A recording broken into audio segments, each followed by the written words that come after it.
기도하심으로 표다 시작하겠습니다. 하나님 감사합니다. 오늘도 말씀 앞에 우리를 부르시고 말씀으로 또 하루를 살아가게 하시니 감사합니다.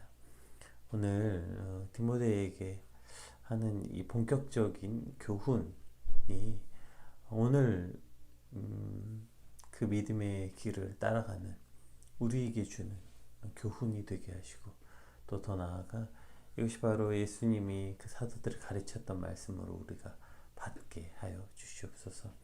오늘 하루도 이 말씀을 근거하여서 이 말씀을 붙잡고 살아가는 오늘이 되게 하여 주시옵소서.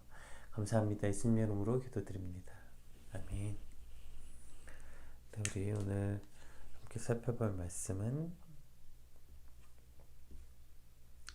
디모데후서 1장 8절에서 18절까지 말씀 한번 같이 읽겠습니다.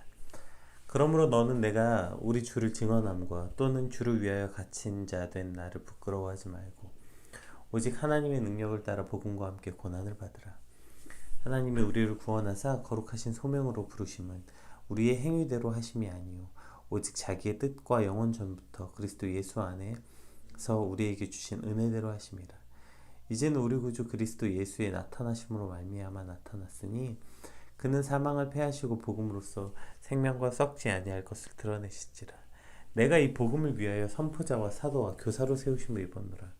이로 말미암아 내가 또 이 고난을 받되 부끄러워하지 아니함은 내가 믿는 자를 내가 알고 또한 내가 의탁하는 것을 그날까지 그가 능히 지키실 줄을 확신함이라.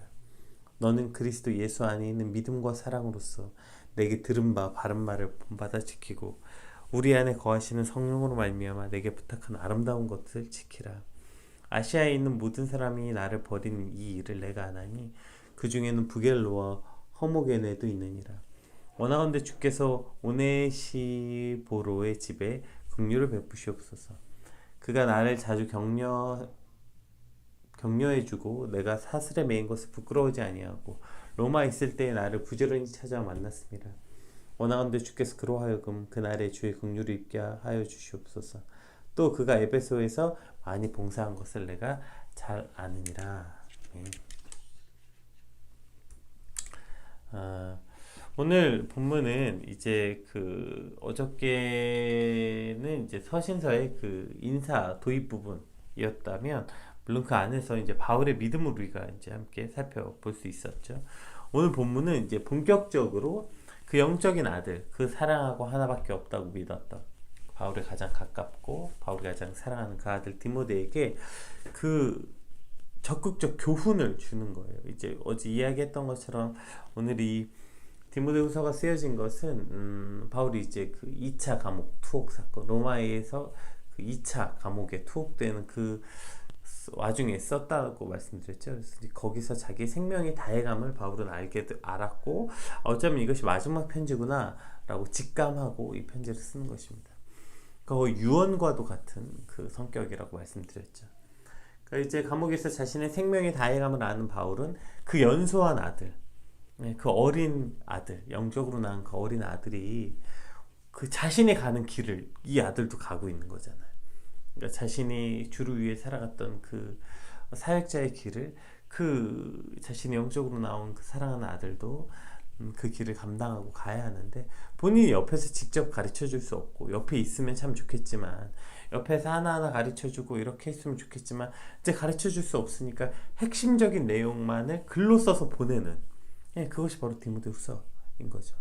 그래서 어제와 마찬가지 어제 이제 제가 신명기와 같다고 말씀드렸던 것처럼 그렇게 마치 이제 모세가 그 백성들을 쉐마 이스라엘 들어라 그리고 이제 자기는 들어가지 못하고 백성들만 가나안에 입성하게 되는 백성들을 앉혀놓고 너희가 이제 들어가면 이렇게 살아야 된다 이렇게 살아야 된다 가르치는 것과 같은 내용이 바로 디모데후서 말씀입니다. 우리 그 첫 번째 그럼 그 아들에게 첫 번째 주는 그 에키스 같은 말씀이 무엇이었을까 한번 볼게요.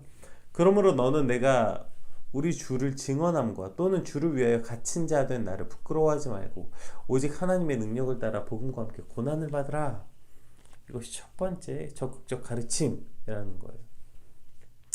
그 사랑하는 아들 디모데에게 주는 마지막 유언과도 같은데 얼마나 가르쳐야 될 것도 많고 당부해야 될 것도 많겠어요. 사도 바울이 어떤 사람이었어요? 그 어떤 사도도 하지 못했던 전도 여행이라는, 즉 지금으로 우리가 말하는 선교의 방법을 처음 시작했던, 아무도 가지 못하고 아무도 감히 엄두도 내지 못했던 그 일을 자신의 삶을 바쳐서 했던 사역자 아닙니까? 예, 또 텐트 메이커로서 그가 복음 전하면서 또 일을 하면서 어떻게 살았는지, 사실 정말 사역자로서도 대단한 어떤 한 획을 그은 사람. 예, 그래서 성경에, 신약 성경에 가장 많은 분량을 기록한 사도이기도 하고요. 어쨌든 그런 사도 바울이 이제 그 유언같이 말할 때 얼마나 가르쳐주고 알려줘야 될 게 많았겠어요. 그런데 그 첫 번째 그 가르침이 좀 충격적인 거죠. 뭐예요? 주를 위해 갇힌 나를 부끄러워하지 말고 하나님의 능력에 따라 복음과 함께 고난을 받아라. 이게 첫 번째 가르침이라는 거예요. 그러니까 디모데가 복음을 부끄러워했다는 것은 아닙니다. 근데 이제 다만 지금 이때 그 모든 그리스도인들이 너무 극심한 박해를 받고 있고, 사실 바울도 그것 때문에 갇혀 있는 거 아닙니까? 그러다가 혹시 본인이 잘못되면, 그러니까 바울이 잘못되면 그것 때문에 디모데가 낙심하거나 두려워할 것을 지금 염려하고 있는 것입니다. 그러니까 복음을 위해 갇힌 나 때문에 두려워하지 말아라. 그것 때문에 위축받지 말아라. 부끄러워하지 말아라는, 두려워하지 말아라, 이런 말입니다. 그러니까 그것을 근데 어떻게 부끄러워하지 말라고 말해요? 그 추상적으로 하나님이 너와 함께 하신다, 하나님이 널 지켜주실 것이다, 이런 방식이 아니에요. 두려워하지 말아라. 왜? 그러니까 너도 복음과 함께 고난을 받으라는 거예요. 이게 굉장히 충격적이지 않습니까? 너가 그러니까 주를 위해 갇힌 자들 나를 부끄러워하지 말고 오히려 너도 같이 각오해라, 이런 거죠. 당연히 너도 복음과 함께 고난을 받으라. 그러니까 이런 적극적 방식으로 두려워하지 말라는 거예요. 그러니까 너희가 세상에 나가서 두려워하지 말아라, 세상에 나가서 두려워하지 말아라, 우리가 세상에 나가서 두려워하지 말아라는 게 하나님이 너를 지키고 보호하실 것이니까 두려워하지 말아라가 아니라 고난을 받을 각오로 나가라는 거예요. 네. 이것이 참 충격적이죠. 마치 그 모세가 이제 그 백성들에게 이제 나는 갈 수 없다, 너희가 가나안 땅에 가면 이렇게 살아라고 할 때 너희가 가서 조직은 어떻게 구성하고 군대 규모는 어떻게 하고 이제 나가서 가나안과 전쟁을 앞두고 있다고요.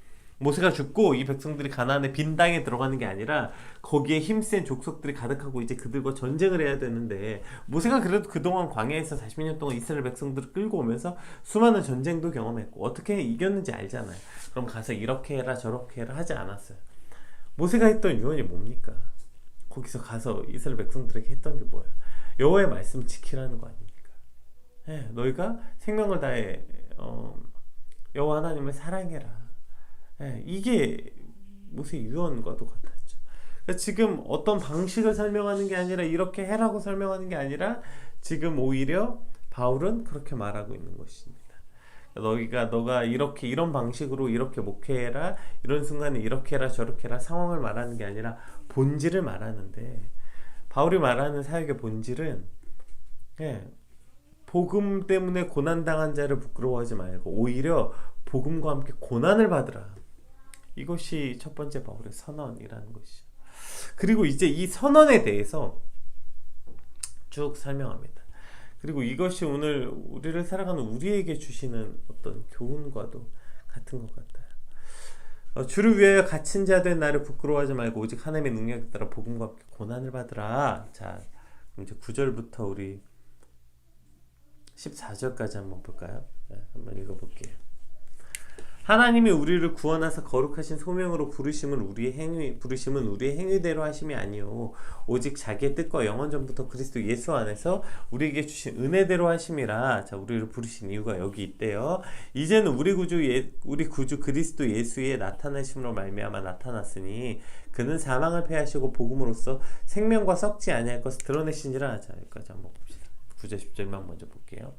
그러니까 지금 우리를 구원하사 거룩하신 소명으로 우리를 부르셨대요. 그러니까 거룩하신 소명, 세상과 다른 구별된 소명으로 우리를 부르셨는데, 그 우리를 부르신 것이 우리의 행위대로가 아니라 바로 그리스도의 사랑과 그 은혜로 우리를 불러주셨다. 그래서 이제는 우리 구주 그리스도 예수의 나타나심으로 말미암아 나타났으니 그는 사망을 패하시고 복음으로써 생명과 썩지 아니할 것을 드러낸다. 자, 보세요. 여기서 생명과 썩지 아니할 것은 같은 말이에요. 그러니까 생명과 썩지 아니할 것. 그러니까 사망은 썩는 것을 뜻하니까. 결국에 복음은 뭐냐면 우리가 이 땅에서 살아가는 그 우리를 부르신 소명이 뭐냐면 생명을 얻게 된다는 거예요. 생명을 위해 부르심을 받았다는 거예요. 우리를 통해서 그 생명이 드러난다는 거예요. 그럼 여기서 말하는 사망은 뭡니까? 사망을 패하시고는 우리가 이제 영원히 죽을 수밖에 없었던, 그러니까 죄의 삭슨 사망이요의 그 사망, 영적인 사망, 앞으로의 영원한 사망을 말하는 거죠. 그러나 예수 그리스도로 말미암아 복음은 뭡니까? 생명과 썩지 아니할 것을 드러내는 것. 육신이 아니라 우리 안에 있는 영적인 생명, 내 속사람이 다시 살아나는 영생을 소유하는 것. 이것이 복음이라는 것입니다. 자, 그러면 지금 여기서 바울이 왜 부끄러워하지 말고 고난을 받으라고 말하는지 조금씩 그 내용이 구체화되는 것이죠. 그러니까 지금은 내가 이곳에 록에 갇혀서 육신의 생명은 꺼져가고 육신의 생명은 죽어갈지 모르겠지만, 그러나 왜 나를 부끄러워하지 말라고 말합니까? 왜 복음을 위해서 당한 이 고난을 부끄러워하지 말아요?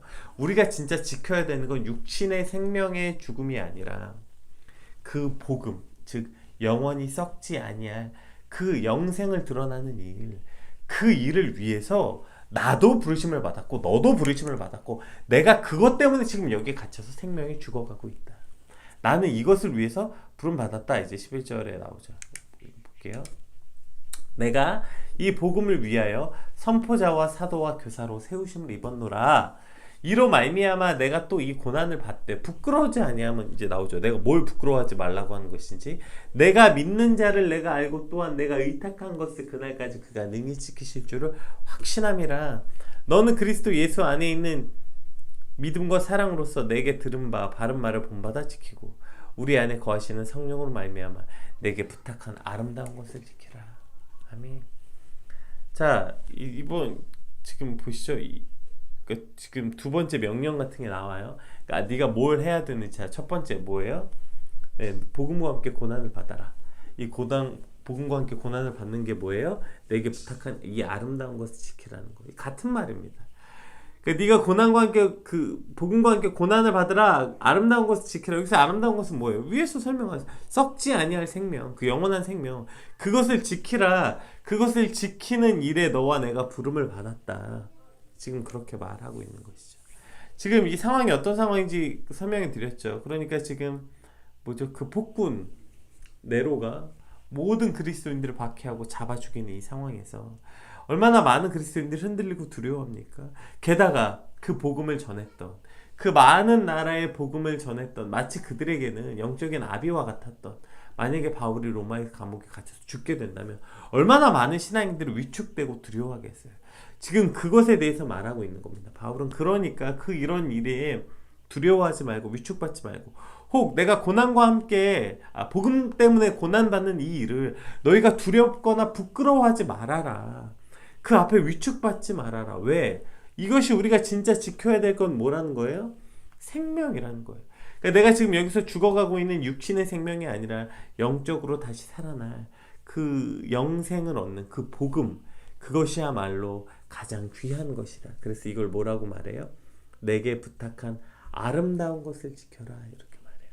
이것을 우리에게 가장 아름다운 것, 보물과 같이 지켜라. 이렇게 우리에게 명령하고 있는 것입니다.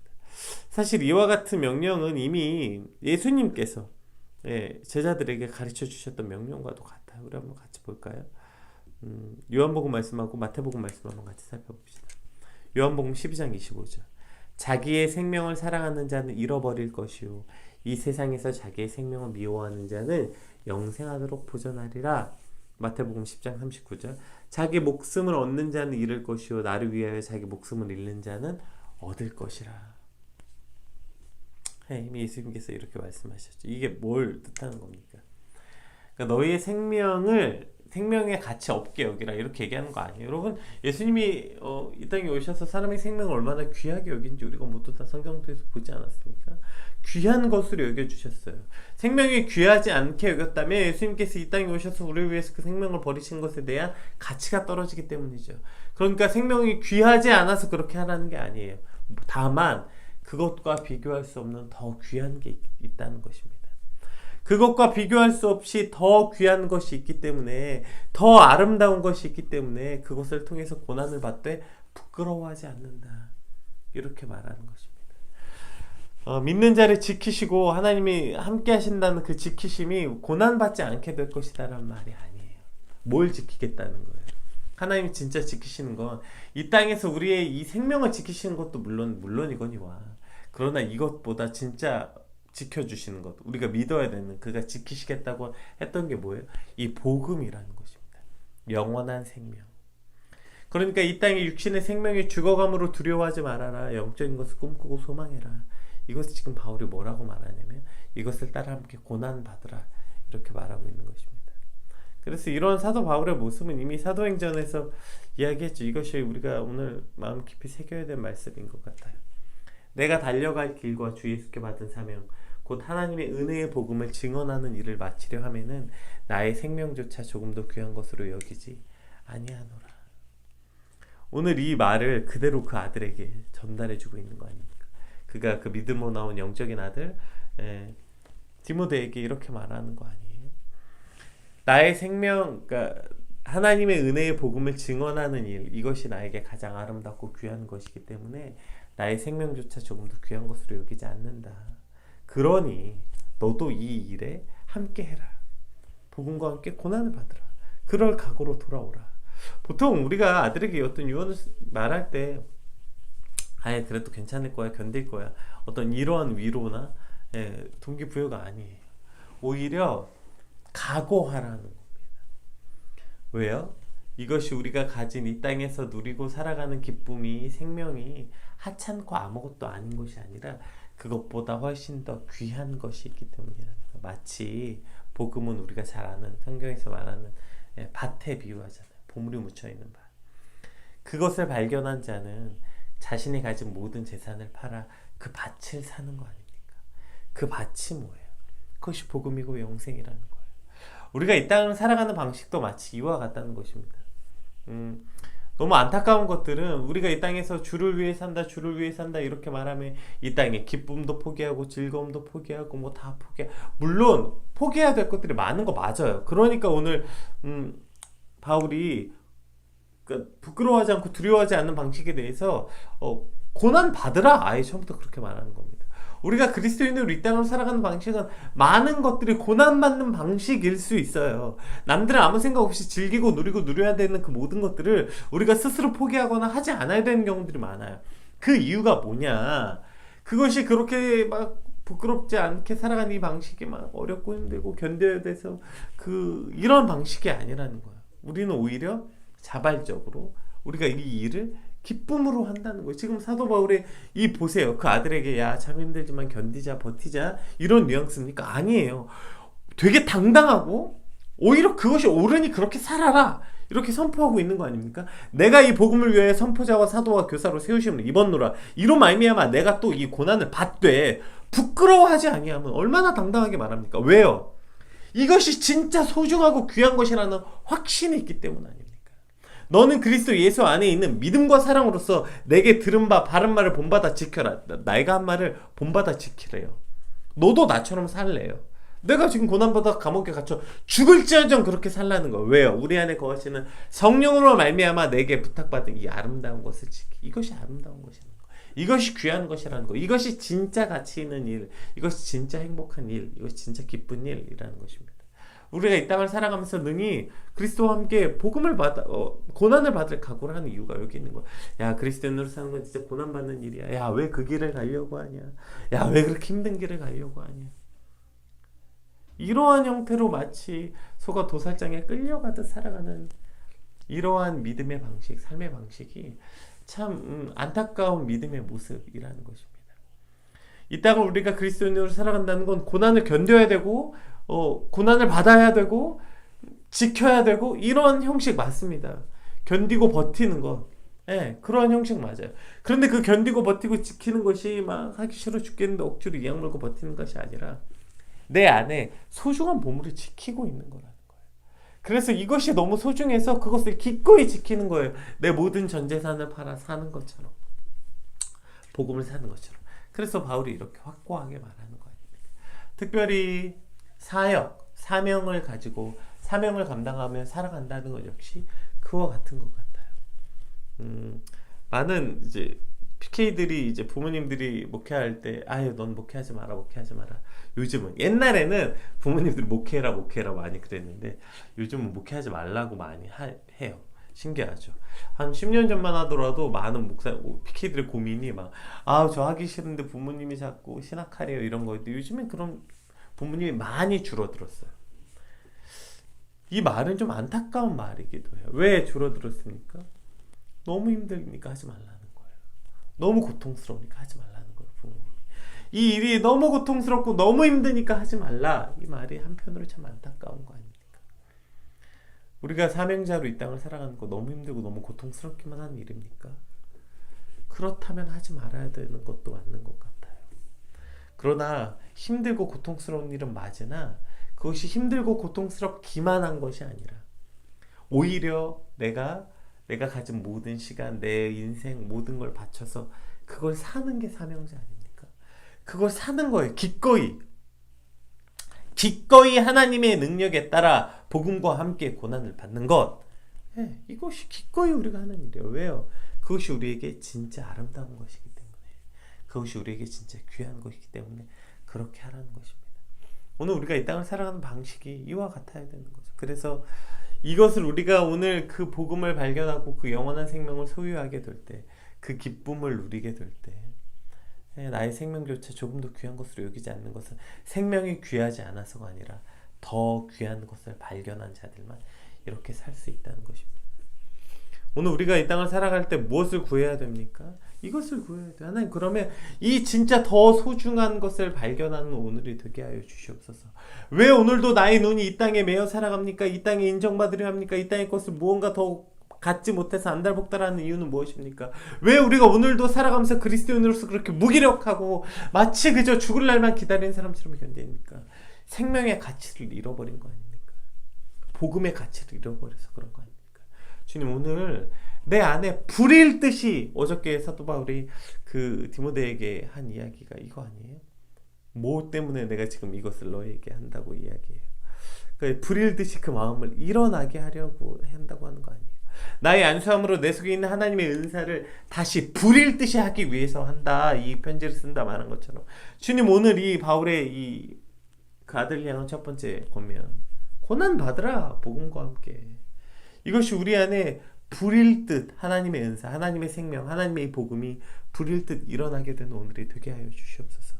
그래서 사도 바울의 고백처럼 그것이 가장 소중하기 때문에 우리 생명도 귀한 것으로 여기지 않는 삶이 되게 하여 주시옵소서. 오늘 이것을 같이 꿈꾸는 저와 여러분 되시길 주님의 이름으로 축복합니다. 우리 15절 이제 아시아에 있는 그 이야기가 나옵니다. 아시아에 있는 모든 사람들이 나를 버린 이 일을 내가 하나니 그 중에는 부겔로와 허모게네도 있느니라. 원하건대 주께서 오네시보로의 집에 긍휼을 베푸시옵소서. 그가 나를 자주 격려해주고 내가 사슬을 매인 것을 부끄러워하지 아니하고 로마에 있을 때 나를 부지런히 찾아 만났음이라. 원하건대 주께서 그로 하여금 그날의 주의 긍휼을 입게 하여 주옵소서. 또 그가 에베소서 많이 봉사한 것을 내가 잘 아느니라. 자 이제 여기서 뭘 말하냐면 그래서 이미 많은 아시아에 있는 사람들이 바울을 이제 떠났다 이 이야기를 합니다. 그러니까 이 바울이 떠난 이 사건에 대해서 아마 여기서 여기서 떠났다고 이야기한 이 실명을 거론한 아마 부겔로와 허모게네가 아마 굉장히 열심히 바울 옆에서 했던 유명한 사람들이었나 보죠. 그러니까 마치 끝까지 바울을 충성하고 끝까지 뭔가 할 것처럼 보냈던 사람이 그렇지 않았다는 것입니다.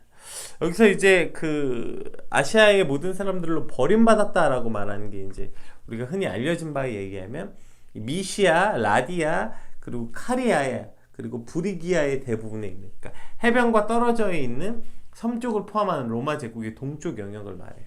이쪽에서 이 모든 사람들이 바울을 버렸다라고 표현하고 있는데 여기서 이제 버렸다는 거 뭐 여러 가지 그 해석이 있는데 어쨌든 뭐 바울의 기독교에 대한 진리를 버렸다 수도 있고 아니면 바울이 로마에 갇힌 거 증언하지 않아서 바울이 지금 닥친 어려운 환경 속에서 그들이 등을 돌렸다 이러한 뭐 여러 가지의 그 해석이